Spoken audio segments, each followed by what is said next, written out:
Hello everyone, कैसे हो आप सब। एक बार पुनः स्वागत है आप सभी का हमारे अपने YouTube channel Shiv coaching classes पर। उम्मीद करते हैं आप सभी मस्त होंगे, बेहतर होंगे, आप सभी की पढ़ाई भी अच्छे से चल रही होगी। तो आज के इस वीडियो में हम देखेंगे क्लास 12th बायोलॉजी का जो हमारा चैप्टर 3 चल रहा है। चैप्टर 3 हमारा जनन स्वास्थ्य यानी कि रिप्रोडक्टिव हेल्थ। इसमें हमने आपको लगभग 7 से 8 लेक्चर प्रोवाइड करा दिया है। अभी तक आप यदि नहीं देखें तो प्ले लिस्ट में जाकर के देख सकते हैं। आज की इस वीडियो का हमारा टॉपिक है यौन संक्रमित रोग, मतलब ऐसे रोग जो कि यौन क्रियाओं के माध्यम से फैलते हैं। तो यौन क्रियाओं के माध्यम से फैलने वाले कौन कौन से इंपॉर्टेंट रोग हैं, उन रोगों के क्या क्या लक्षण हैं, उन रोगों के बचाव के क्या क्या उपाय हैं, ये पूरा का पूरा हम आपको आज की इस वीडियो में यहाँ पे कवर कराने वाले हैं। यानी यहाँ पे जितने भी यौन संक्रमित रोग हैं उन सभी का डिटेल में यहाँ पे हम डिस्कस करने वाले हैं। सबसे पहले बात करते हैं यौन संक्रमित रोग, यानी कि इसको हम शॉर्टकट में बोलते हैं एसटीडी। तो सबसे पहले तो आपको पेपर में एसटीडी का पूरा नाम पूछा जाता है। क्या पूछा जाता है? एसटीडी का पूरा नाम आपसे एग्जाम में पूछा जाता है।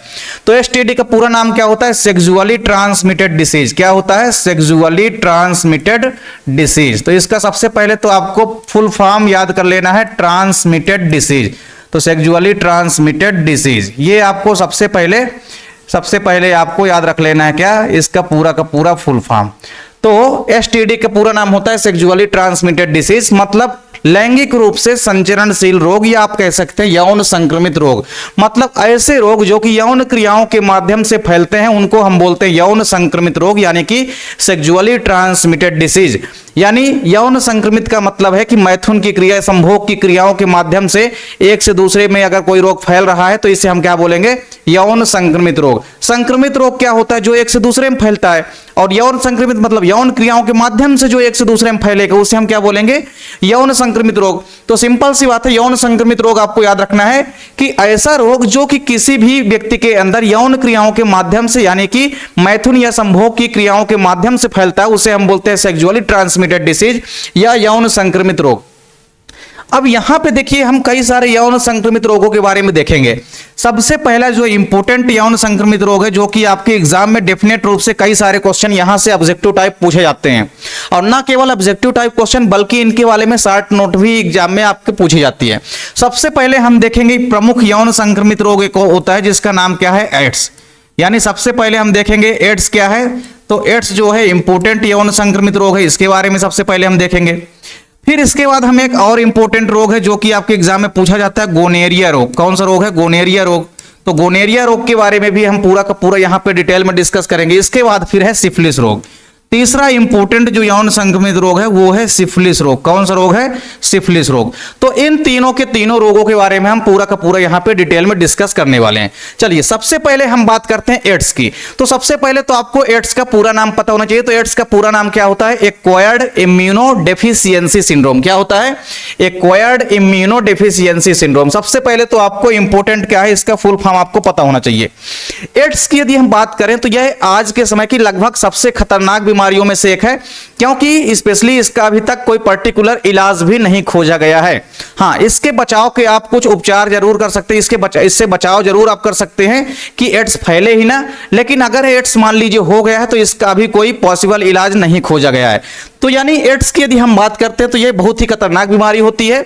एड्स की यदि हम बात करते हैं तो सपोज करिए अगर किसी व्यक्ति के अंदर एड्स हो भी गया है तो उसको 8 से 10 सालों तक तो पता ही नहीं चलता है कि उसके अंदर एड्स हो गया है। और ये 8 से 10 साल बाद जब पता चलेगा उसके लगभग 2-3 साल बाद फिर आदमी की क्या हो जाती है? मृत्यु हो जाती है।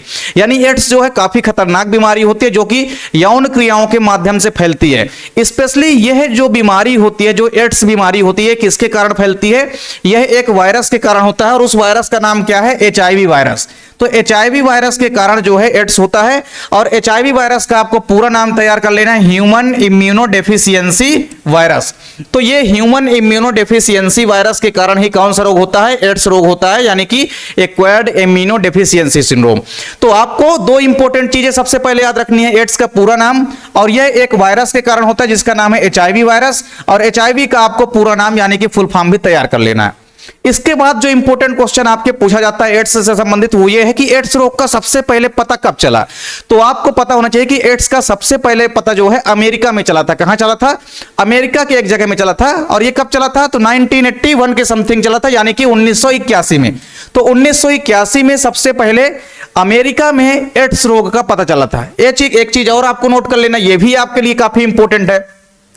यहां से भी क्वेश्चन आपके एग्जाम में एक आध बार पूछा गया है। तो सबसे पहले पता कहां चला? तो आपको याद रखना है अमेरिका में पता चला था 1981 में। तो तीनों इंपॉर्टेंट चीजें आपको याद रखनी है। एड्स का पूरा नाम, एड्स किस वायरस के कारण होता है उसका नाम, उसका पूरा नाम यानी फुल फॉर्म, एड्स सबसे पहले कहां पाया गया एड्स का रोगी, तो यह भी आपको ध्यान में रखना है। अब यदि हम एड्स की बात करते हैं तो एड्स हमने आपको बताया थी कि अगर किसी व्यक्ति को एड्स मान लीजिए हो भी गया तो उसको 8 से 10 सालों तक क्या होता है, उसको पता ही नहीं चलता है। एड्स जो है शरीर में चुपचाप पड़ा रहता है। और एड्स का जो विषाणु होता है ये क्या करता है, मानव की जो हेल्पर टी सेल होती है, जो सहायक कोशिकाएं होती है, प्रतिरक्षी या एंटीबॉडी को डेवलप करने वाली कोशिकाएं होती है, उनको नष्ट करने का काम कर देता है। कहने का मतलब यह है कि एड्स अगर किसी व्यक्ति को हो गया है तो उसकी रोग प्रतिरोधक क्षमता कम हो जाती है। मतलब रोगों से जो लड़ने की क्षमता होती है, सेल्फ इम्यूनिटी जो होती है, या आप कह सकते हैं जो इम्यूनिटी होती है, रोगों से लड़ने की क्षमता होती है, इसमें कमी आ जाती है। तो अगर एड्स किसी व्यक्ति के अंदर हो गया तो ये शरीर के अंदर जो हेल्पर कोशिकाएं होती है उनको नष्ट कर देती है और उनके अंदर प्रतिरोधक क्षमता को कम कर देती है। तो जब शरीर के अंदर प्रतिरोधक क्षमता कम हो जाएगी, मतलब रोगों से लड़ने की क्षमता कम हो जाएगी, तो व्यक्ति की धीरे धीरे क्या हो जाएगी, मृत्यु होने लगती है। तो ये आपको याद रखना है कि अगर संक्रमण हो गया है किसी व्यक्ति के अंदर एड्स विषाणु का, तो 8-10 वर्षों तक ये शरीर में चुपचाप पड़ा रहता है। और एड्स का जो विषाणु होता है ये मानव शरीर की एसटी कोशिकाओं को मार देता है, यानी कि नष्ट कर देता है, जिसके कारण रोगी के शरीर में जो प्रतिरक्षियों का निर्माण होता है, हमारे शरीर के अंदर जो WBC होती है, इनके अंदर कुछ विशेष प्रकार की कोशिकाएं होती है जो कि एंटीबॉडी यानी कि प्रतिरक्षियों का निर्माण करती है। तो ये एसटी कोशिकाओं को नष्ट कर देता है एड्स, जिस चलते प्रतिरक्षियों का निर्माण भी प्रभावित होता है। और जब प्रतिरक्षियों का निर्माण ही कम होगा, मतलब रोग प्रतिरोधक क्षमता में कमी आएगी। तो जब रोगों से लड़ने की क्षमता में कमी आएगी तो इससे धीरे धीरे 2-3 साल के अंदर फिर क्या होती है, व्यक्ति की जो है लगभग 3 साल के अंदर जो है मृत्यु भी हो जाती है। तो ये आप पूरा का पूरा नॉर्मल सा एड्स के बारे में इंट्रोडक्शन है, जिसका आप स्क्रीनशॉट ले सकते हैं। तो सबसे पहले एड्स का पूरा नाम आपको तैयार करना है। एड्स का पता कब चला? तो 1981 में। एड्स एक वायरस के कारण होता है जिसका नाम है HIV वायरस। इसका पूरा नाम आपको तैयार कर लेना है। यह भी याद रखना है कि एड्स के कारण क्या होता है, प्रतिरक्षियों का निर्माण प्रभावित होता है, एंटीबॉडीज कम मात्रा में बनने लगते हैं, यानी कि प्रतिरोधक क्षमता शरीर के अंदर कम हो जाती है। तो आप इसका स्क्रीनशॉट ले सकते हैं। इसके बाद हम बात करते हैं एड्स रोग के लक्षण। अगर किसी व्यक्ति को एड्स हो गया है तो इस रोग के क्या क्या लक्षण है? तो देखिए सबसे पहला इंपॉर्टेंट लक्षण क्या है, जो लिम्फ ग्लैंड्स होती है, यानी जो लसिका ग्रंथियां होती है, इन लसिका ग्रंथियों में क्या होता है, लसिका ग्रंथियों में सूजन आ जाता है। क्या हो जाता है? लसिका ग्रंथियों में सूजन उत्पन्न हो जाता है। इसके अलावा भारहीनता तथा कमजोरी का अनुभव होने लगता है। शरीर में काफी ज्यादा मात्रा में कमजोरी महसूस होती है। और वैसे भी अगर इम्यूनिटी शरीर की कमजोर है तो शरीर के अंदर कमजोरी का अनुभव जरूर होता है। इसके अलावा पतली पतली दस्त आने लगती है, ये भी चीज आपको ध्यान में रखना है। फिर चमड़ी जो होती है, चमड़ी में तेज खुजली होने लगती है। तो आपको याद रखना है चमड़ी में खुजली उत्पन्न हो जाती है ज्यादा मात्रा में। इसके अलावा आप देखेंगे रात में पसीना निकलना, रात में अत्यधिक मात्रा में क्या निकलेगा, पसीना निकलेगा। इसके अलावा एक और आप यहां पे ऐड कर सकते हैं एक्स्ट्रा, एक और है अनिद्रा। अगर एड्स हो गया है तो अनिद्रा रोग हो जाता है, मतलब रात में नींद भी बहुत कम मात्रा में आती है। तो ये सभी के सभी एड्स के इंपॉर्टेंट लक्षण है जिनको आपको तैयार कर लेना है। अब यदि हम बात करते हैं एड्स की पहचान, अगर सपोज करिए किसी व्यक्ति को एड्स हो गया है तो उसको हम आइडेंटिफाई कैसे करेंगे, उसकी हम पहचान कैसे करेंगे कि किसी व्यक्ति को एड्स हुआ है कि नहीं हुआ है। तो किस प्रकार से एड्स की पहचान की जाती है, तो आपको सिंपल सा फंडा याद रखना है भैया कि एड्स पीड़ित जो भी व्यक्ति होता है उसकी पहचान हम उसके रक्त में उपस्थित, यहां पे रक्त बना लीजिएगा, ये क्या है, रक्त है। तो एड्स पीड़ित अगर कोई भी व्यक्ति है उसके रक्त में क्या होता है, कुछ विशेष प्रकार का सीरम उपस्थित होता है। क्या होता है, रक्त में सीरम उपस्थित होता है।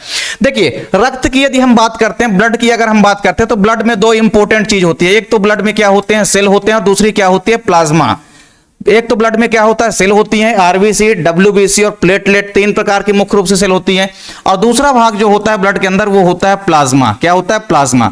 तो प्लाज्मा में एक प्रोटीन पाई जाती है जिसको हम बोलते हैं फाइब्रिनोजन। क्या बोलते हैं, प्लाज्मा में एक प्रोटीन पाई जाती है जिसको हम बोलते हैं फाइब्रिनोजन। क्या बोलते हैं, फाइब्रिनोजन प्रोटीन।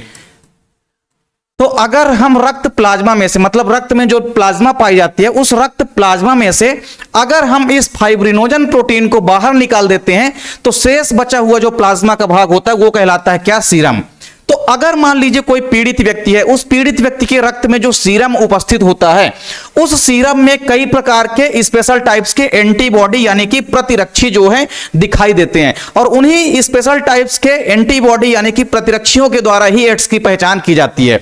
तो किसी भी अगर व्यक्ति को एड्स हो गया है या कोई एड्स पीड़ित व्यक्ति है तो उसकी पहचान कैसे करेंगे? तो सिंपल सा तरीका, जो उसका रक्त में सीरम होता है, मतलब रक्त में जो उपस्थित सीरम है, उस सीरम के अंदर कुछ स्पेशल टाइप्स के एंटीबॉडी होते हैं जिनकी उपस्थिति और अनुपस्थिति के आधार पर ही एड्स की पहचान की जाती है।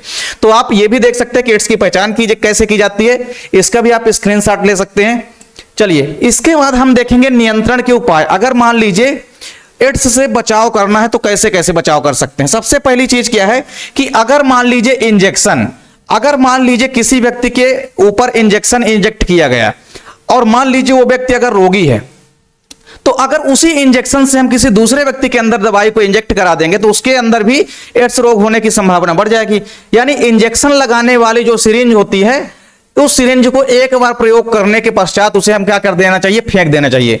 तो अगर कोई सिरिंज है, डॉक्टर के द्वारा उसको एक बार केवल ही उसका यूज करना चाहिए, एक बार यूज करने के पश्चात उसको फेंक देना चाहिए। यह नहीं कि अगर किसी एक व्यक्ति के अंदर उसी सिरिंज से लगाया गया, फिर उसी सिरिंज से किसी दूसरे व्यक्ति के अंदर इंजेक्शन लगा दिया गया, तो ऐसे में ये रोग होने का संभावना बढ़ जाता है। तो आपको बचाव कैसे करना है? तो आपको याद रखना है कि किसी प्रकार से डॉक्टरों के द्वारा यह नहीं होना चाहिए कि एक ही सिरिंज से कई व्यक्तियों के अंदर इस इंजेक्शन को लगाया जा रहा है। ठीक है, तो अगर इंजेक्शन लगाने वाली जो सिरिंज होती है उसका केवल एक ही बार यूज करना चाहिए, एक बार सिरिंज का यूज करने के पश्चात उसे फेंक देना चाहिए। दूसरा क्या है? दूसरे व्यक्ति द्वारा उपयोग की जाने वाली कोई भी वस्तु, सपोज करिए जैसे ब्लड हो गया, ब्लेड हो गया। ब्लेड आप समझते हैं ना, जिसमें से सेफ्टी रेजर वगैरह में लगा करके दाढ़ी वगैरह बनाते हैं, वो ब्लेड होती है। तो ब्लेड हो गया, इसके अलावा रेजर हो गया, टूथ ब्रश हो गया। ये टूथ ब्रश है, यहां पे आपको टूथ ब्रश बना लेना है, ये टूथ ब्रश है। तो टूथ ब्रश हो गया। किसी भी रोगी व्यक्ति का ना तो टूथ ब्रश यूज करना चाहिए, ना तो उसके किसी भी सामान को यूज करना चाहिए। तो रोगी व्यक्ति का किसी भी सामान है, कोई भी अगर रोगी व्यक्ति का सामान है तो उस सामान के यूज से बचना चाहिए। अगर रोगी व्यक्ति का कोई भी मान लीजिए भोजन है तो उस भोजन को भी खाने से बचना चाहिए, उसका जूठा भोजन नहीं खाना चाहिए। इसके अलावा लोगों के अंदर, हर एक व्यक्तियों के अंदर एड्स के बारे में जानकारी यानी कि जागरूकता जरूर पैदा करना चाहिए। तो यह भी चीज इंपॉर्टेंट है, क्योंकि अगर लोग शिक्षित रहेंगे तो उनको पता है कि यौन क्रियाओं के माध्यम से क्या होता है, एड्स होता है। तो यौन क्रियाओं के माध्यम से कोई भी व्यक्ति बचेगा। अगर मान लीजिए सपोज करिए कोई व्यक्ति कई सारी महिलाओं के साथ संबंध बनाता है, यानी कि संभोग की क्रिया मान लीजिए करता है, तो इस दौरान भी उसके अंदर एड्स होने की संभावना बढ़ जाती है। तो लोगों के अंदर अगर जागरूकता पैदा होगी तो लोग जो है एड्स के बारे में जानेंगे और इनसे बचने के उपाय पहले से ही करेंगे। तो एड्स के लिए एक इंपॉर्टेंट चीज और है जो कि आपके एग्जाम में पूछी जाती है, वो है एड्स परीक्षण। अक्सर आपके एग्जाम में पूछा जाता है कि जो एड्स का टेस्ट किया जाता है यानी जो परीक्षण किया जाता है, तो एड्स का परीक्षण किस नाम से जाना जाता है? तो आपको याद रखना है एड्स परीक्षण क्या कहलाता है? एलिसा परीक्षण। तो आपको याद रखना है एलिसा परीक्षण के नाम से जाना जाता है। तो एड्स का परीक्षण जो है एलिसा परीक्षण कहलाता है। एड्स के द्वारा जो परीक्षण किया जाता है या एड्स रोग के लिए जो टेस्ट किया जाता है, परीक्षण किया जाता है, उसका नाम क्या है? एलिसा परीक्षण। तो यह भी आपके लिए इंपॉर्टेंट क्वेश्चन है जो कि अक्सर आपके एग्जाम में पूछा जाता है। तो एड्स से संबंधित जितने भी इंपॉर्टेंट चीजें हैं आपको तैयार कर लेना है। तो एड्स रोग का पूरा नाम होता है एक्वायर्ड इम्यूनोडेफिशिएंसी सिंड्रोम। यह एक वायरस के कारण होता है जिसका नाम है HIV वायरस। और इसके अंदर क्या होता है, अगर किसी व्यक्ति को एड्स हो गया है तो एड्स के कारण शरीर की रोग प्रतिरोधक क्षमता क्या हो जाती है? नष्ट होने लगती है, कम होने लगती है, क्योंकि एंटीबॉडी का निर्माण की प्रक्रिया धीरे धीरे रुकने लगती है। और इस प्रकार से एड्स के जितने भी रोग के लक्षण हैं उसकी पहचान कैसे कर सकते हैं, एड्स का परीक्षण किस नाम से जाना जाता है और इसका नियंत्रण के उपाय क्या क्या कर सकते हैं, तो ये सभी के सभी क्वेश्चन काफी इंपॉर्टेंट है आपके बोर्ड एग्जाम के लिए, जिसको कि आपको तैयार कर लेना है। तो चलिए इसका भी आप जल्दी से स्क्रीनशॉट ले लीजिए। अब इसके बाद जो हमारा दूसरा इंपॉर्टेंट रोग है वो है गोनेरिया रोग। गोनेरिया रोग की यदि हम बात करते हैं तो यह भी प्रमुख यौन संक्रमित रोग है, मतलब यह भी यौन क्रियाओं के माध्यम से ही फैलने वाला रोग है। अगर मान लीजिए सेम प्रक्रिया है, अगर कई व्यक्तियों के साथ कोई व्यक्ति जो है संबंध बनाता है या रिलेशनशिप बनाता है तो उस दौरान भी ये रोग हो सकता है। यानी एक प्रमुख यौन संक्रमित रोग होता है ये पूरा का पूरा गोनेरिया भी। हाँ, एक चीज आपको याद रखना है, जैसे आपके एग्जाम में पूछा जाता है अक्सर कि गोनेरिया रोग किसके कारण होता है, तो गोनेरिया रोग होता है बैक्टीरिया के कारण। किसके कारण होता है? बैक्टीरिया के कारण। और इसके अलावा एक और रोग आप पढ़ेंगे सिफिलिस रोग, ये भी बैक्टीरिया के कारण होता है। मतलब एड्स रोग केवल वायरस के कारण होता है, बाकी अधिकतर जो रोग हैं वो बैक्टीरिया के कारण होते हैं। तो इसमें एक इंपॉर्टेंट बैक्टीरिया है जिसका नाम होता है निसेरिया गोनोरी। क्या है? निसेरिया गोनोरी। तो इस निसेरिया गोनोरी क्या होता है, यह एक प्रकार का बैक्टीरिया होता है। यह क्या है, यह एक बैक्टीरिया होता है और इसी बैक्टीरिया के कारण ही गोनेरिया रोग उत्पन्न होता है। तो गोनेरिया रोग एक विशेष प्रकार के बैक्टीरिया यानी कि जीवाणु के कारण उत्पन्न होता है जिसका नाम होता है निसेरिया गोनोरी। यह चीज आपको याद रखना है। यह भी एक प्रमुख यौन संक्रामक रोग होता है जो कि प्रायः संभोग के द्वारा फैलता है। ठीक है, तो अगर कोई व्यक्ति कई सारी महिलाओं के साथ संभोग करता है उस दौरान भी ये रोग एक व्यक्ति से दूसरे व्यक्ति में ट्रांसफर हो जाता है। यह रोग स्पेशली आपको याद रखना है कि मुख्यतः मादाओं में बंध्यता रोग पैदा करता है। अगर मान लीजिए गोनेरिया रोग हो गया किसी भी फीमेल को, तो फीमेल के अंदर बंध्यता यानी कि बांझपन की स्थिति को भी उत्पन्न कर सकता है, यानी इनफर्टिलिटी को भी डेवलप करता है। अगर गोनेरिया रोग हो गया है किसी भी मादा के अंदर, तो मादा के अंदर बंध्यता यानी कि बांझपन की प्रक्रिया को भी प्रभावित करेगा। वो महिला के अंदर अच्छे से गर्भाधारण नहीं हो पाएगा, अर्थात संतानोत्पत्ति में भी समस्या उत्पन्न होगी। तो ये सारी समस्याएं उत्पन्न हो जाती है। इस रोग में देखिए जो रोगी होता है उसके मूत्र मार्ग में यानी जो यूरेथ्रा होता है, मूत्र मार्ग होता है, उसमें शोथ होता है, यानी कि तेजी के साथ क्या होता है, सूजन उत्पन्न हो जाता है, खुजली उत्पन्न हो जाती है। तो ये चीजें आपको ध्यान में रखनी है। इसके कारण क्या होता है, जो मूत्र त्याग होता है, मूत्र त्याग मतलब मूत्र को जब उत्सर्जित किया जाता है तो मूत्र त्याग उसे कहेंगे। तो मूत्र त्याग की जो प्रक्रिया होती है उसमें काफी कष्ट होता है, यानी कि जो मूत्र मार्ग है जब उसमें सूजन आ जाएगा तो जाहिर सी बात है कि मूत्र को उत्सर्जित करने में ज्यादा तकलीफ या ज्यादा समस्या आएगी।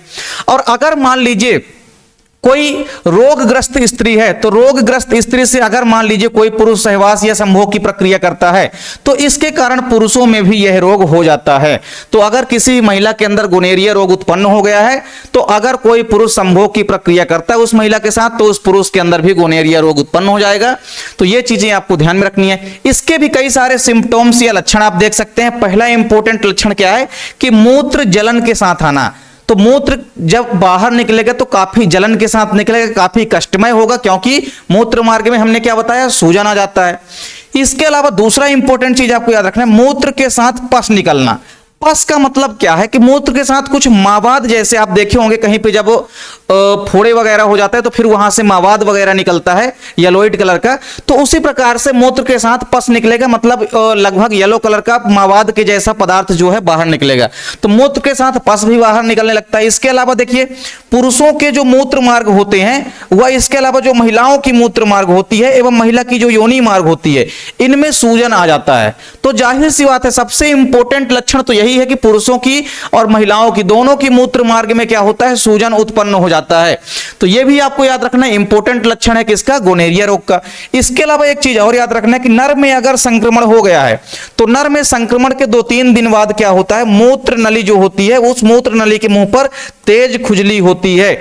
अगर किसी मेल के अंदर गोनेरिया रोग हो गया है तो उसके मूत्र मार्ग के ऊपरी सिरे पर, यानी मूत्र मार्ग का जो सबसे बाहरी वाला सिरा होगा उसके मुंह पर, उसके मुख का मतलब होता है कि उसके सिरे पर, तो उसके सिरे पर तेजी के साथ खुजली उत्पन्न होने लगती है। तो ये इंपॉर्टेंट लक्षण है किसी भी प्रकार से गोनेरिया रोग का। तो गोनेरिया रोग के यहां पे 4 इंपॉर्टेंट सिम्टम्स हमने आपको कराया है, इनको आपको तैयार कर लेना है। तो चलिए इसका भी आप जल्दी से स्क्रीनशॉट ले लीजिए। अब इसके बाद हम देखेंगे कि जो गोनेरिया रोग होता है, इस गोनेरिया रोग का उपचार कैसे कर सकते हैं, यानी कि ट्रीटमेंट कैसे कर सकते हैं। तो इसका ट्रीटमेंट आपको याद रखना है कि इस रोग को रोकने के लिए सबसे जो इंपॉर्टेंट दवाई है वो है सल्फोनेमाइड या सल्फेनेमाइड, और इसके अलावा पेनिसिलिन जो कि इंपॉर्टेंट एंटीबायोटिक यानी कि प्रतिजैविक होता है। इसके बारे में भी हम अभी अगले वाले चैप्टर में देखेंगे। जब हम प्रतिजैविक वाला चैप्टर देखेंगे वहां पे हम देखेंगे कि जो ये प्रतिजैविक है हमारा पेनिसिलिन, सबसे पहले बनने वाला प्रतिजैविक है, यानी प्रथम प्रतिजैविक अगर आपसे कोई पूछे तो आपको याद रखना है पेनिसिलिन है, जिसकी खोज सर अलेक्जेंडर फ्लेमिंग ने की थी। यह एक विशेष प्रकार के कवक से प्राप्त किया जाता है। तो ये तो खैर हम देखेंगे अगले चैप्टर में। आपको यहां पे समझना है केवल इतना कि जो हमारा ट्रीटमेंट है किसका, गोनेरिया रोग का, गोनेरिया रोग के ट्रीटमेंट के लिए सबसे अच्छी जो दवाएं होती है वो है, उसमें से एक पेनिसिलिन प्रतिजैविक है, यानी कि जो पेनिसिलिन एंटीबायोटिक होती है इसका यूज करते हैं, और एक है एंटीबायोटिक जिसका नाम है सल्फेनिमाइड। तो सल्फेनिमाइड और पेनिसिलिन ये इंपॉर्टेंट एंटीबायोटिक जो है लाभदायक होते हैं गोनेरिया रोग के उपचार के लिए। तो ये गोनेरिया रोग का हम ट्रीटमेंट कर सकते हैं, उपचार कर सकते हैं अगर गोनेरिया रोग हो गया है तब। अगर मान लीजिए रोकथाम करना है कि कैसे हम गोनेरिया रोग से बच सकते हैं, रोकथाम कर सकते हैं, तो आपको याद रखना है कि यह एक लैंगिक संबंध स्थापित करने से होता है। जो गोनेरिया रोग होता है आपस में में जब यौन क्रियाएं होती है, संभोग वगैरह की प्रक्रिया होती है, उस दौरान ये रोग उत्पन्न हो सकते हैं। तो अतः कोई भी अपरिचित व्यक्ति है, इसको आप अपरिचित बना, तो अगर कोई भी अपरिचित व्यक्ति है या अपरिचित लोगों के साथ किसी भी प्रकार से शारीरिक संबंध बनाने से बचना चाहिए। ठीक है, तो ये इंपॉर्टेंट चीज है। अगर कोई अपरिचित व्यक्ति है, ऐसा व्यक्ति जिससे जान पहचान नहीं है, तो उनके साथ किसी प्रकार से संभोग नहीं करना चाहिए, मतलब संबंध बनाने से बचना चाहिए। तो ये आप उपचार और रोकथाम कर सकते हैं, यानी आप ट्रीटमेंट कर सकते हैं और इसका प्रिवेंशन भी कर सकते हैं, रोकथाम भी कर सकते हैं। तो इस प्रकार से ये रही पूरी की पूरी गोनेरिया रोग की डिटेल, जिसको आपको तैयार कर लेना है। पेपर के लिए तीनों आपकी इंपॉर्टेंट हैं, चाहे वो आपका एड्स रोग हो, चाहे वो आपका सिफिलिस रोग हो, चाहे आपका गोनेरिया रोग हो। यहां से क्वेश्चन पूछे जाएंगे। अक्सर क्वेश्चन पूछा जाएगा कि गोनेरिया रोग किस जीवाणु के कारण होता है, तो आपको पता रहेगा कि गोनेरिया रोग जो है निसेरिया गोनेरी नामक जीवाणु के कारण होता है। चलिए, अब इसका भी आप स्क्रीनशॉट ले लिए होंगे। इसके बाद हम चलते हैं किसमें, सिफिलिस रोग में। सिफिलिस रोग का अगर दूसरा नाम आप देखेंगे तो सिफिलिस रोग का एक और नाम है जिसको हम बोलते हैं उपदंश। क्या है इसका एक दूसरा नाम है जिसको हम बोलते हैं उपदंश रोग। क्या है इसका एक दूसरा नाम है, उपदंश रोग भी इसको कहते हैं। चलिए, अब बात करते हैं सिफिलिस रोग की। तो सिफिलिस रोग भी बैक्टीरिया के कारण होने वाला रोग है। जैसे आपने गोनेरिया देखा, तो गोनेरिया रोग भी एक बैक्टीरिया के कारण होता है जिसका नाम था निसेरिया गोनोरी।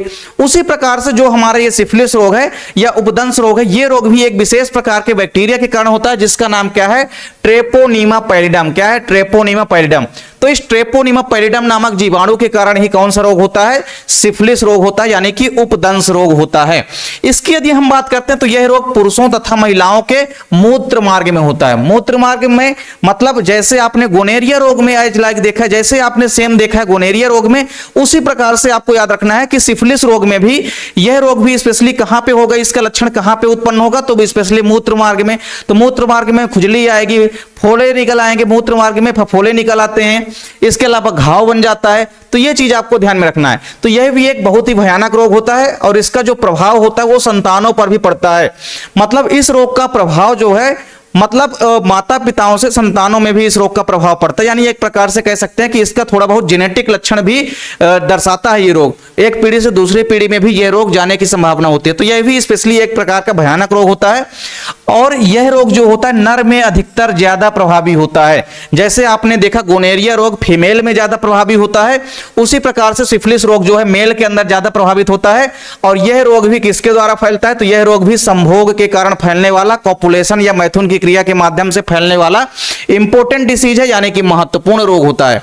सिफिलिस रोग के आप कई सारे लक्षण देख सकते हैं। पहला लक्षण क्या है कि पुरुषों तथा जो महिलाएं होती है इनके मूत्र मार्ग में सूजन निकल आता है। जैसे आपने गोनेरिया रोग में देखा है, उसी प्रकार से सिफिलिस रोग में भी क्या होता है, महिलाएं और जो पुरुष हैं इनकी मूत्र मार्ग में यानी कि यूरेथ्रा में आप देखेंगे कि सूजन आ जाता है। क्या आ जाता है, सूजन आ जाता है।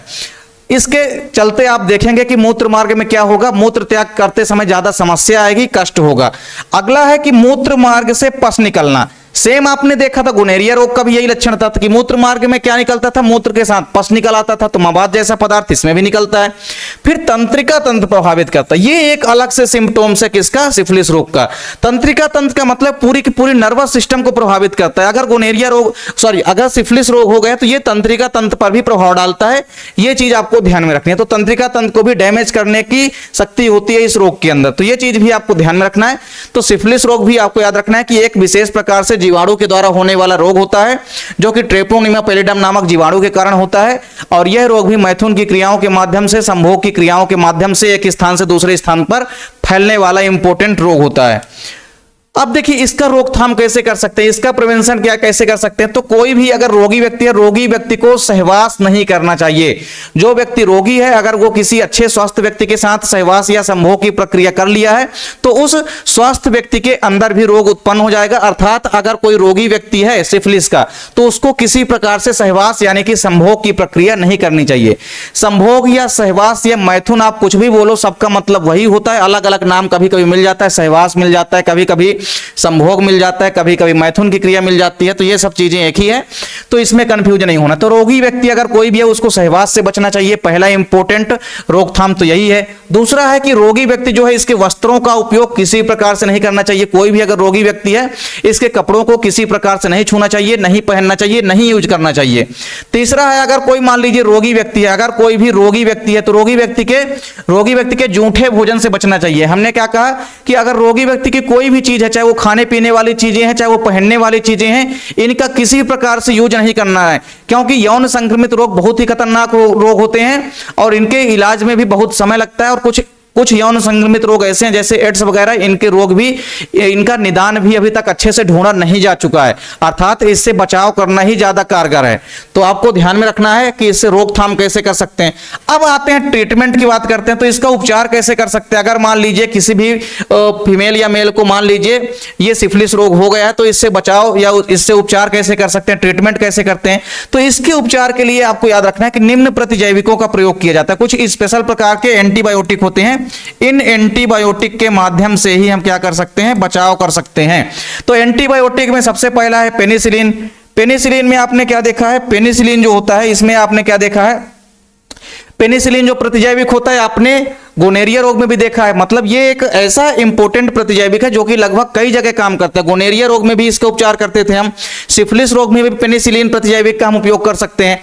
इसके अलावा नारवैक्टिन, नारवैक्टिन जो है ये भी इंपॉर्टेंट प्रतिजैविक होती है, इसका भी उपयोग करके बचा जा सकता है, उपचार करते हैं। और एक है डॉक्सीसाइक्लिन, यहाँ पे डांसी लिख गया तो इसको आप थोड़ा चेंज कर लीजिएगा, ये है क्या, डॉक्सीसाइक्लिन। ये क्या है, डॉक्सीसाइक्लिन है, ये डॉक्सीसाइक्लिन है, ये डॉक्सीसाइक्लिन है। तो डॉक्सीसाइक्लिन ये भी एक प्रकार की एंटीबायोटिक होती है जिसका यूज किया जाता है किसमें, उपचार के लिए। तो ये पूरा का पूरा ट्रीटमेंट या उपचार कर सकते हैं, इन एंटीबायोटिक के थ्रू आप कर सकते हैं इसका उपचार पूरे के पूरे गोनेरिया रोग और सिफिलिस रोग का। तो यहां पे जितने भी हमने आपको इंपॉर्टेंट डिसीज कराए हैं जो कि यौन संक्रमित रोग हैं, उनमें से हमने सबसे पहले आपको एड्स कराया, उसके बाद हमने आपको गोनेरिया रोग कराया, और गोनेरिया के बाद हमने आपको क्या कराया, सिफिलिस रोग कराया। तो तीनों इंपॉर्टेंट रोग हैं और तीनों रोगों के बारे में जितना भी हमने आपको इंपॉर्टेंट क्वेश्चन था वो हमने आपको पूरा का पूरा कवर करा दिया है। तो उम्मीद करता हूं वीडियो पसंद आई होगी। वीडियो अच्छी लगे तो लाइक कमेंट जरूर करें, साथ ही साथ दोस्तों के बीच ज्यादा से ज्यादा वीडियो को शेयर करें। चैनल पे अगर आप लोग नए हैं तो चैनल को सब्सक्राइब जरूर कर लें। मिलते हैं आपसे नेक्स्ट वीडियो में, तब तक के लिए जय हिंद, वंदे मातरम।